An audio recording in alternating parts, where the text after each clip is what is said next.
रमैया गोरा चिट्टा था, शेर के अयाल की तरह सिर के बाल और दाढ़ी बड़ी ही रहती थी। शारीरिक परिश्रम करने वाला व्यक्ति था। काठी सुधर थी, काम चाहे कोई भी हो करने के लिए सदैव तैयार रहा करता था। बैल की तरह काम करता था। कह किसान उसे समझा करते थे। उससे किसी बात की समस्या नहीं थी, इसलिए उससे छुटकारा पाने की किसी ने कोशिश भी नहीं की, किसान ने भी नहीं की। इस प्रकार का मजदूर दूसरा नहीं मिलेगा सोच किसान ने उसे विदा ही नहीं किया।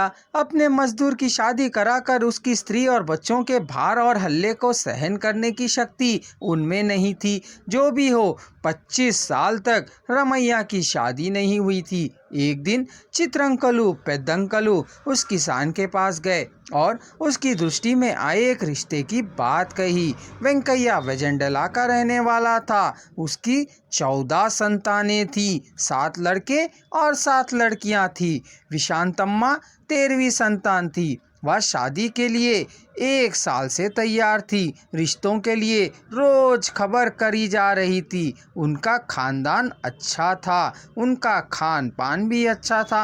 वेंकैया गांव का नौकर था, ऊपर से किसान था। 75 एकड़ ज़मीन का मालिक था। डलुआ फसल होती थी, फसल अच्छी खासी होती थी, जिससे अच्छी आय भी हो जाया करती थी। बेटी को आधा एकड़ ज़मीन भी देने को तैयार था। वेजेंडला के चमार बस्ती में उसकी अच्छी साख और नाम वाला बड़ा चमार था वेंकैया।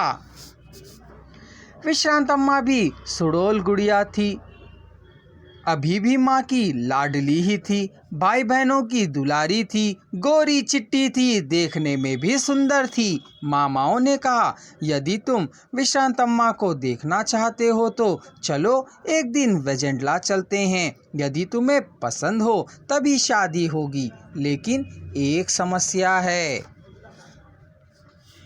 वे अपनी दुलारी और लाडली लड़की की शादी कर किसी और जगह भेजने को तैयार नहीं हैं। विश्रांतम्मा से शादी करने वाले दूल्हे को घर जमाई बनकर रहना होगा, मतलब अंगल कुदरू से संबंध नाम मात्र को ही रहेगा। वेजेंडला में ही रह जाना होगा। यदि यह तुम्हें पसंद हो तो हम जाकर उसे देख आते हैं, दोनों मामाओं ने एक स्वर में कहा।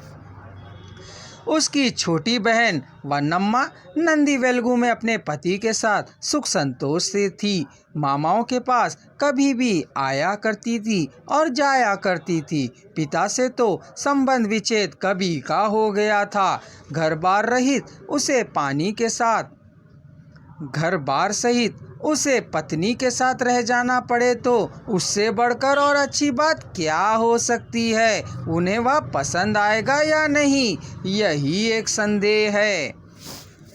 वेजेंडला जाने के पहले सब कुछ ठीक ठाक हो जाए तो वहीं रह जाने के लिए रामैया तैयार था। विवाह संपन्न करने वाले कुछ बड़ों के साथ मिलकर वह वेजेंडला गया। विश्रांतम्मा को देखना, लड़की वाले लड़के वालों का राजी होना, फिर रिश्ते का पक्का होना, सब कुछ पलक झपकते हो गया था। दोनों तरफ के बड़े लोगों ने अंगल कुद्रू के लिए रवाना होने के पहले विवाह के मुहूर्त का भी निश्चय कर लिया था। विवाह के आरंभ में सब कुछ ठीक ठाक ही रहा। पत्नी अनुकूलवती थी। रामैया पत्नी को पागल की तरह प्यार करता था। काफी देर से विवाह होने के कारण उसे पत्नी मोह हो गया था। वह देख लोगों को आश्चर्य, उपहास, व्यंग सा लगने लगा था। अड़ोस पड़ोस के लोग, जीजा, साले, उनकी पत्नियां, बच्चे सभी ताने मारने लगे, व्यंग कसने लगे। चमारों की जाति में घर जमाई बनने वाली आदमी को बहुत ही हीनता से देखा जाता था। धीरे धीरे रामैया पागल सा कहने लगे थे लोग। पति को घर बार रहित, ठौर ठिकाना रहित, भाग कर आया व्यक्ति, गांव और गांव का नाम रहित, माँ बाप रहित कह हल्के भाव से लोगों को बातें करके देख प्रशांतम्मा सहन नहीं कर पाई।